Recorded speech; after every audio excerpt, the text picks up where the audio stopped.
할렐루야, 살아계신 하나님께서 우리 가운데 함께 하심을 믿습니다. 오늘은 복음과 십자가 네 번째 시간으로 좀비처럼 살지 말자라는 제목으로 하나님 말씀 증거하도록 하겠습니다. 새해 첫 주부터 제가 해오고 있는 설교는 어떤 내용입니까? 세상 사람들은 전혀 들어보지도 못했고 또 교회를 다니는 사람들에게도 명확히 정리가 안 된 복음이 무엇인지에 대해서 교육적인 내용으로 설교를 하고 있습니다. 크리스천이라면 정확히 알아둬야 할 내용이기 때문에 꼭 배울 수 있도록 반복해서 말씀드리고 있습니다. 여러분, 복음이 무엇입니까? 복음의 5가지 내용이 무엇입니까? 이 5가지는 주기도문이나 사도신경을 외우듯이 외우시기 바랍니다. 복음의 5가지 핵심. 첫 번째, 인간은 모두 죄인이다. 두 번째, 죄의 결과는 죽음이다. 세 번째, 하나님이 죄인을 사랑하신다. 네 번째, 죄인을 구원하기 위해서 예수님이 십자가를 지셨다. 다섯 번째, 예수님의 그 십자가를 영접하면 하나님의 자녀가 된다. 이 5가지 핵심입니다. 그러면은 그 다음 단계, 믿음이 무엇이냐는 겁니다. 믿음은 컨텐츠가 있습니다. 믿을 수 있는 내용이 있어야 하지 않습니까? 이 믿어야 할 내용이 바로 복음입니다. 그래서 믿음이 존재하기 위해서는 복음이 무엇인지를 알아야 합니다. 복음의 5가지 내용을 근거로 나는 이걸 믿습니다. 이렇게 말하는 것이 믿음입니다. 이 믿음은 자란다고 말씀드렸죠. 우리 실생활에서 믿음이 자라고 증가되고 강화된다고 말씀드렸습니다. 그래서 내 믿음은 진짜구나, 확실하구나 이렇게 느끼게 된다는 겁니다. 그러면은 구체적으로 저와 여러분이 이제 믿음 생활하면서 평생, 일평생 살 수 있게 해주는 원동력이 무엇일까요? 기록된 하나님의 말씀, 이 성경입니다. 성경이 믿음을 성장시키면서 살 수 있는 힘과 근거를 우리에게 제공해 준다는 것입니다. 오늘 3가지만 말씀드립니다. 첫 번째, 성경은 우리 영혼을 진동케 하는 힘이 있습니다.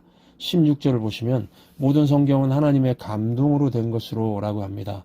이 감동은 한자로 느낄감, 움직일 동이죠. 움직임을 느끼는 거, 이게 감동입니다. 영어로는 God breathed. 하나님이 이렇게 후 부신다는 거죠.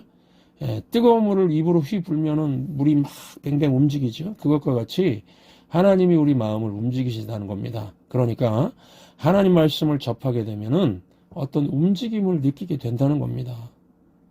첫 번째는 예를 들면 성경을 기록한 사람의 마음을 하나님의 성령께서 움직이셨겠죠. 그리고 두 번째는 이 성경을 읽고 설교하는 사람의 마음을 움직인다는 겁니다. 그래서 목사는 기도실에서 기도하다가 또는 목양실에서 성경을 읽다가 하나님 말씀이 마음을 움직이는 걸 느낍니다. 막 마음을 움직여서 이 말씀을 증거하지 않고는 견딜 수가 없게 만듭니다. 그러니까 설교자의 설교는 하나님의 말씀이 딜리버리 되는 거죠. 만약에 하나님 말씀을 딜리버리 하지 않고 목사가 목사의 자기 소신이나 무슨 철학 강의나 심리학 메시지를 전하는 교회가 있다면 절대로 가지 마시기 바랍니다.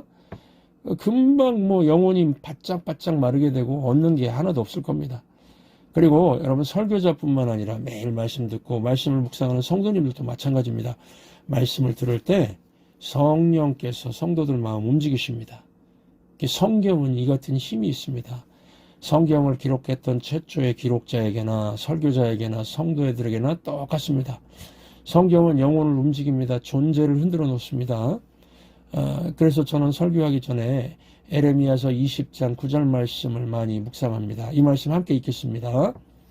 내가 다시는 여호와를 선포하지 아니하며 그의 이름으로 말하지 아니하리라 하면 나의 마음이 불붙는 것 같아서 골수에 사무치니 답답하여 견딜 수 없나이다. 설교자의 마음에 불이 붙어야 모든 예배자들의 마음에 불을 붙일 수 있는 거 아닙니까? 그렇게 생각하시죠? 그러니까 저는 이걸 사모합니다. 우리 성도님들도 느끼실 겁니다. 오늘 목사님 모습 보니까 불이 임하게 생겼네. 이런 거 여러분들도 느껴보셨죠? 불이 불을 붙이는 겁니다. 저는 설교단상에 오르기 전에 제 마음에서 하나님 말씀을 전하지 않고는 견딜 수 없는 강한 움직임이 있는지 살핍니다. 이런 체험이 있어야 제 입에서 막 불이 나가듯 하나님의 강력한 말씀이 나갈 수 있으니까요. 성도님들도 마찬가지죠. 말씀 가지고 전도하려고 하는데 그대 앞에만 서면 나는 왜 작아지는가? 아무 말도 못하는 이유가 무엇입니까? 하나님 말씀이 내 마음에 불이 되지 않고 움직임과 느낌을 못 만들기 때문 아닙니까? 여러분, 생명의 말씀을 접하면요, 존재의 진동, 뒤집힘이 있습니다. 인생이 180도 달라지게 돼 있습니다. 저는 천성교회 목사로서 말씀 전하는 것에 목회에 사활을 걸고 있습니다. 하나님 말씀이 들리게 하소서, 이것에 목숨 걸고 있습니다. 왜 그러냐면은 교회가 하나님의 말씀의 능력이 사라지면 나타나는 현상이 있기 때문입니다. 교회가요, 사이비 종교처럼 돼버리고 목사들이 점쟁이같이 되어버리기 때문입니다. 뭐 평강이요, 다 잘 될 것이요, 이런 소리만 하게 됩니다. 하나님 말씀 전해야죠. 복음을 전해야죠. 여러분, 하나님이 보실 때 대형 교회는요, 돈 많은 교회가 아닙니다. 우리는 대형 교회 하면 돈 많고 건물 크고 교인수 많은 것을 생각하지만 하나님이 보시는 대형 교회는 하나님의 말씀이 흘러넘치는 교회입니다. 하나님의 말씀이 선포될 때 이 말씀이 각 심령에 역사하여 아멘으로 화답하는 이들이 많은 교회가 대형 교회라는 것입니다. 여러분들도 그렇게 생각하시죠? 또 제가 이 말씀 전하는 것에 목숨 거는 이유는 말씀이 들려야 참된 충성과 헌신이 흘러나오기 때문입니다. 신두현 목사 혼자서 막 고생하는 거 보니까 마음이 짠해서 좀 도와줘야지, 이런 마음 정도가 아닙니다. 말씀이 마음을 움직이면 하나님 나라 일에 동참하지 않고는 막 살맛이 안 나거든요. 전에는 상상할 수도 없던 충성과 헌신이 막 쏟아져 나옵니다. 학개서 1장을 보시면 포로 생활에서 돌아온 이스라엘 백성들의 삶은 비참했습니다. 먹고 사는 일에 분주했습니다. 그런데 그때 하나님 말씀이 학개를 통해서 백성들과 지도자들에게 딜리버리가 되니까 무슨 일이 벌어졌습니까? 학개서 1장 13, 14절을 함께 읽겠습니다. 그때의 여호와의 사자 학개가 여호와의 위임을 받아 백성에게 말하여 이르되 여호와가 말하노니 내가 너희와 함께하노라 하니라. 여호와께서 스알디엘 아들 유다 총독 스룹바벨의 마음과 여호사닥의 아들 대제사장 여호수아의 마음과 남은 모든 백성의 마음을 감동시키심에 그들이 와서 만군의 여호와 그들의 하나님의 전 공사를 하였으니, 하나님의 말씀이 모든 백성의 마음을 감동시켰다고 하죠. 이전 번역에는 마음을 흥분시키심이라고 했습니다.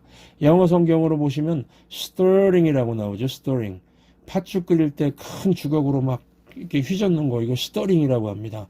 커피를 사면은 잘 저으라고 주는 거를 stirrer라고 하죠. stirrer. 커피를 휘젓고 마시지 않습니까? 그러니까 학개가 하나님 말씀을 전했을 때 그 말씀이 백성들의 마음을 휘젓기 시작했다는 겁니다. 그랬더니 말씀을 통해서 사람들 마음이 흥분되고 감동되니까 이전에는 자기들 먹고 사는 일에 바빠서 거들떠보지도 않은 하나님의 전 공사를 시작하게 되었다는 것입니다.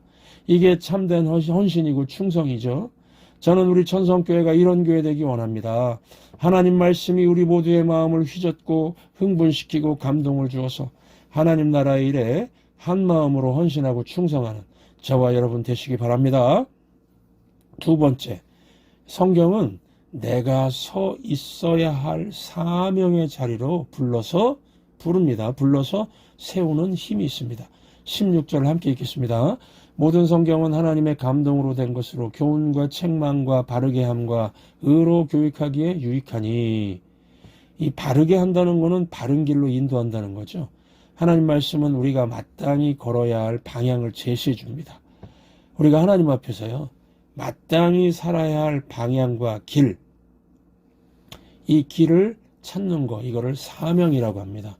그러니까 성경은 우리를 사명의 길로 이끈다는 겁니다. 시편 119편 105절 함께 읽겠습니다. 주의 말씀은 내 발의 등이요 내 길의 빛이니이다. 이 말씀 뒤집어 얘기하면 말씀이 없으면 길을 잃는다는 거죠. 헤매게 된다는 거죠. 지금 많은 영혼들이 헤매는 이유가 무엇입니까? 말씀이 없으니까 헤매는 겁니다. 말씀을 떠나는 순간이 모든 인간은 헤매는 순간이 시작된다는 겁니다. 여러분, 요즘 사람들이 얼마나 바쁘게 삽니까? 얼마나 열심히 삽니까? 그런데 기쁜 얼굴로 사는 사람들 보셨습니까? 왜 기쁨이 없고 감사가 없는 것일까요? 방향이 없고 왔다 갔다 갔다. 방향이 없습니다. 길을 못 찾으니까 감사가 없는 겁니다. 빨리 가는데 방향이 없으니 얼마나 불행합니까? 아무리 더디고 힘들어도요, 길이 정확하고 방향이 정확하면은 나중에는 보람이 있습니다. 감사가 있습니다.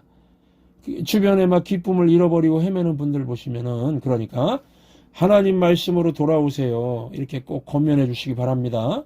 말씀이 들리면은 길이 보이고 방향이 잡히게 돼 있습니다. 한국 대중가요 중에 좀 이 깊이가 있다, 철학적인 깊이가 있구나 느끼게 하는 가요가 있습니다. 혹시 조용필 씨가 부른 바람의 노래를 알고 계십니까? 살면서 듣게 될까 언젠가는 바람의 노래를. 여러분, 살면서 바람이 부르는 소리 들어보셨습니까? 바람이 부르면서 말한다는 겁니다. 무엇을요? 그 다음 가사에 나오죠. 세월 가면 그때는 알게 될까 꽃이 지는 이유를, 나를 떠난 사람들과 만나게 될 또 다른 사람들, 스쳐가는 인연과 그리움은 어느 곳으로 가는가. 여러분, 여기서 바람은요, 뭔가 자연과 인생에 대해서 가르쳐 주려고 부르는 그런 것으로 상징하죠. 저는 이 노래를 들으면서 성경이 생각이 났습니다. 하나님 말씀 듣고 있으면 그 말씀이 나를 부른다는 겁니다. 이리로 오라. 그쪽으로 가면 안 된다. 너가 있어야 할 자리는 거기가 아니라 여기다. 왜 하나님이 이렇게 부를까요? 하나님 보실 때 답답하게 살지 말고 영광스러운 자리로 와서 살라는 것입니다. 성경을 보시면요, 이런 부르심을 많이 볼 수 있습니다. 하나님은 75세 된 아브라함을 고향 땅에서 새로운 곳으로 부르시고 모든 믿는 자의 조상이 될 수 있는 영광스러운 인생을 살게 하셨습니다. 내 인생이 이제 끝이구나 생각하고 소망 없이 살던 아브라함을요, 가치 있는 인생으로 부르셨습니다. 또 80세 된 모세를 불러서 광야에서 양치는 인생으로 끝내지 말고 민족의 지도자로 살도록 부르셨습니다. 우리 주변에 보면요, 답답한 사람들이 있죠. 저렇게 사는 게 아닌데, 하나님이 저렇게 만든 게 아닌데, 더 영광스러운 모습이 있는데, 이런 생각 들게 하지 않습니까? 그런 사람들 보고 안타까워하고 비난할 게 아니고 하나님 말씀 들려주면 됩니다. 전도가 다른 게 아닙니다. 말씀을 접하게 해주고 하나님이 영광스러운 자리로 부르신다는 거 알려주는 겁니다. 이거 다 하실 수 있으시죠? 이거 상대한테 좋은 거 아닙니까? 하나님 말씀을 접하지 못한 사람들 어떻게 사는지 다 알고 있지 않습니까? 그냥 막 돈에 빠져 있고 쾌락에 빠져 있고 자기 자신의 야망과 남에게 어떻게 하면 잘 보일까 자기를 잘 드러내기 위해 살아가고 있지 않습니까? 하나님 말씀 접하게 해주십시오. 이것이 그 사람을 돕는 최고의 길이 될 것입니다. 세 번째, 성경은 최고의 인생길을 가게 해줄 뿐만 아니라 치유하는 능력이 있습니다. 우리 17절을 함께 읽겠습니다. 이는 하나님의 사람으로 온전하게 하며 모든 선한 일을 행할 능력을 갖추게 하려 함이라. 여기 온전하게 한다는 것은 이 부러진 뼈들을 다시 붙인다, 회복시킨다, 그런 뜻이 있습니다. 온전치 않은 것을 치유한다는 뜻입니다. 여러분, 하나님 말씀은 우리를 온전하게 만듭니다. 우리는 원래 죄로 인해서 다 깨지고 부러져 버리지 않았습니까? 그런데 하나님 말씀이 들어가면 우리를 온전케 한다는 겁니다. 영혼부터 치유한다는 겁니다. 새롭게 한다는 겁니다. 하나님 말씀이 없는 사람의 비참함을 잘 보여주는 말씀이 아모스 8장 11절입니다. 이 말씀 함께 읽겠습니다. 주 여호와의 말씀이니라. 보라, 날이 이를지라 내가 기근을 땅에 보내리니 양식이 없어 주림이 아니며 물이 없어 가람이 아니요 여호와의 말씀을 듣지 못한 기갈이라. 무슨 뜻입니까? 하나님 말씀이 사라지면 지금 기근보다 더 큰 기근이 온다는 것입니다. 여러분, 말씀이 들리지 않으면 어떤 일이 벌어질까요? 사람들이 말씀을 발견하지 못하면 어떤 일이 벌어질까요? 아모스서 8장 12, 13절 함께 읽겠습니다. 사람이 이 바다에서 저 바다까지 북쪽에서 동쪽까지 비틀거리며 여호와의 말씀을 구하려고 돌아다녀도 얻지 못하리니 그날에 아름다운 처녀와 젊은 남자가 다 갈아여 쓰러지리라. 사람들이 비틀거리다가 쓰러진다고 하죠. 나이든 사람만이 아니라 젊은이들도 비틀거리다가 쓰러진다고 합니다. 비틀거리다가 쓰러진다는 말씀 묵상하다가 갑자기 제 머릿속에 좀비가 생각이 났습니다. 요즘에 좀비 영화가 많지요? 이 한국의 배우들이 좀비 연기는 세계 최고라고 합니다. 이 좀비가 무엇입니까? 살아있는 시체, 그런 뜻입니다. 시체가 막 움직이는 거죠. 그런데 이 좀비 연기하려면 세 가지 포인트가 있습니다. 첫째, 방향 없이 움직여야 됩니다. 방향이 없어야 됩니다. 둘째, 계속 움직여야 됩니다. 셋째, 표정이 없어야 됩니다. 여러분, 하나님 말씀 접하지 못하는 사람이 이 좀비처럼 산다는 겁니다. 얼굴에 감탄도 없고 기쁨도 없고 사는 재미도 없고요. 계속 움직이는데 방향도 없습니다. 계속 움직이다가 비틀거리다가 쓰러져 죽게 된다는 겁니다.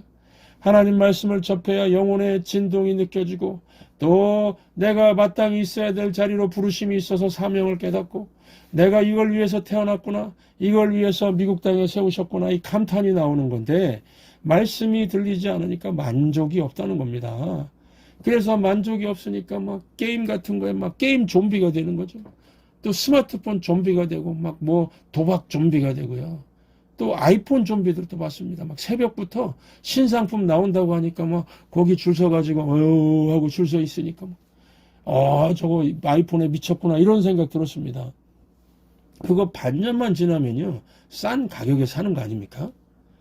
이 하나님 말씀을 듣고 영광스러운 인생을 좀 발견하지 못하니까 사람들이 무슨 물건이나 무슨 도리에 만족이 없을까 목숨 거는 거 아닙니까? 스포츠 좀비들도 있네요. 주일만 되면은 예배는 빠지고 가방 하나씩 들고 정처 없이 어디 뭐 운동하러 어디 가고 막 헤매고 그러죠. 저는 요즘 현대교회를 보면서 질문이 하나 생겼습니다. 세상 사람들이 하나님 말씀 접하지 못해서 표정도 없고 방향도 없고 만족도 없고 비틀거리다 쓰러지는 좀비 같은 인생 사는 건 그렇다 쳐도 교회 다니는 사람들 중에도 좀비 인생을 사는 사람이 있다는 겁니다. 도대체 왜 그럴까 심각하게 질문해 봤습니다. 아무리 생각해도 답은 하나였습니다. 말씀으로 치료받지 못해서요. 크리스천이라고 하는데 우울증에 시달리고 불안증이 있고 분노가 있고 마음이 상했다는 겁니다. 혹시 우리 가운데도 이런 분 있으십니까? 오늘 바람소리같이 하나님 말씀을 통해서 우리를 부르실 겁니다. 기도 가운데 바람소리같이 샥 하는 성령의 터치가 있을 겁니다. 성도의 기도는요 역사하는 힘이 있습니다. 오늘 치료를 위해서 하나님께 기도하시기 바랍니다. 마음이 상한 자를 고치시는 주님, 하늘아버지 날 주관하소서 기도하시기 바랍니다. 주의 길로 인도하사 자유케 하소서 새 일을 행하사 우리의 심령을 부흥케 해달라고 구하시기 바랍니다. 의에 줄이고 목이 바르니 성령의 기름을 부어주소서. 의에 줄이고 목이 바르니 내 잔을 채워주소서. 내 영혼을 채워주소서. 이 시간 하나님 앞에 구하시기 바랍니다. 성령으로 채우사 주를 보게 하소서. 주님 봐야 할 거 아닙니까? 살아계신 주님, 부활하신 주님 믿는다고 하면서 주님 한번 체험하지 못하고 주님 바라보지 못하면 안 됩니다. 주의 임재 속에 은혜 알게 하소서. 주 뜻대로 살아가리 세상 끝날까지 좀비처럼 헤매면서 사는 거 아닙니다. 세상 끝날까지입니다. 주 뜻대로 살게 해달라고, 좀비처럼 살지 않고 주 뜻대로 살게 해달라고, 또 영광스러운 인생 살게 해달라고 간구하는 이 시간 되시기를 주의 이름으로 축원합니다. 마음이 상한 자를 고치시는 주님, 하늘의 아버지 날 주관하소서. 주의 길로 인도하사 자유케 하소서. 새 일을 행하사 부흥케 하소서. 의에 줄이고 목이 마르니 성령의 기름 부으소서. 의에 줄이고 목이 마르니 내 잔을 채워 주소서.